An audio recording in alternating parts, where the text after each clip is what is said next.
So if you don't know what all the talk about is concerning Ballerina Farm, go ahead and do a quick search so you can get caught up, because I won't be catching you up here.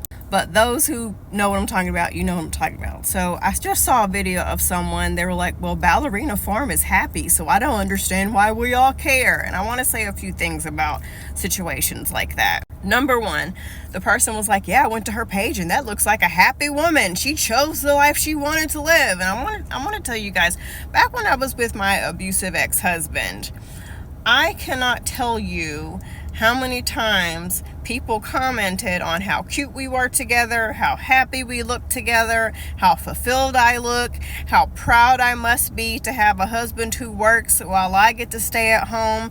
Meanwhile, the truth, on the inside, I was losing hair, constantly struggling with weight loss issues, wasn't able to sleep, and I was in the worst depression of my life, getting abused in just about every fucking way. So you cannot judge someone based on how they look on social media, in pictures or in video. You can't look at that and assume you have all their life summed up. Y'all ain't learned your lesson yet. Y'all haven't seen all these couples that be posting on here happy, and then the next day they break up and we learn a tragic story about some real shit that was happening in their relationship. The next thing is, I get so fucking sick of people saying, she chose it, that's what you chose. What a lot of you assholes don't realize is these abusers, they be switching it up. They get you hooked. They have you thinking that they're this perfect angel, this perfect Prince Charming. And then slowly over time, they do things that seem harmless. And then the heat gets turned up a little bit more before you realize it. And then one day you wake up like, what the fuck am I in? What's happening? And then you question it because you've been gaslit and made to feel like a crazy person for so long. I don't know any sane person that would say, you know what? I want to marry an abuser who's going to control everything about my life. Please sign me up for that. We go into it thinking we have one thing, and then slowly they do a switch up and turn into something totally different. The issue is, a lot of you motherfuckers like to victim blame, okay?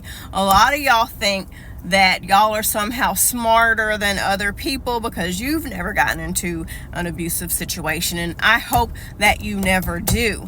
But most abuse victims once said that it would never happen to them too. And they said all the shit they would do. And they bragged about how I fight back, and I would put a guy in his grave if he ever did that shit to me. You sound unfucking educated because you obviously don't know how abuse works, and you haven't gotten an abusive relationship yet, not because you're smarter than other people, but because you simply haven't gotten into an abusive situation yet. The statistic is 1 out of every 3 women has been, is, or will be in an abusive relationship. Lastly, let's say that she actually is happy. We can still discuss the red flags that we are seeing in this relationship, because a lot of times when you first get into a relationship and it starts to become abusive, you're not understanding what's going on. You don't know what the red flags are.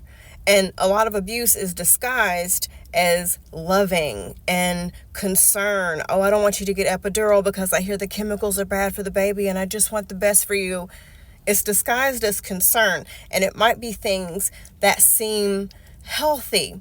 So if she is happy, it's more of an ignorance is bliss situation, and that's probably not the best word to use. I don't think she's ignorant.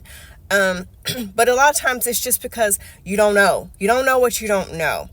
However, us on the outside looking in with the experience that we have, we can immediately say, yeah, this don't seem right. And we can still discuss it. I hate when we discuss toxicity in relationships and then y'all assholes hop on the internet and you're like, well, they happy.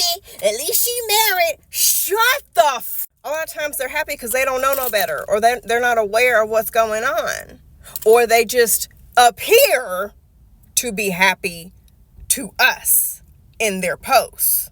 Also, The reason why abuse went on for so long with our grandmamas and our great grandmamas and our aunties and all that is because everybody was minding their business and nobody wanted to talk about anything, and everything was kept behind closed doors and nobody talked about anything. And now we're fucking talking, and now women's eyes are being opened, and now women are being helped, and now women are waking up. Things are not right in this relationship, and women are being set free. Almost every day I get a message or a comment from a woman who says, thank you, because of your content or content like it, I left my abusive husband or my abusive boyfriend, or I felt like things were starting to get bad and I got out before they got bad. So I'm going to keep talking, okay? If you want to keep quiet and not say nothing, you do that. But it hasn't helped women, and it will never help women. Keep talking, ladies.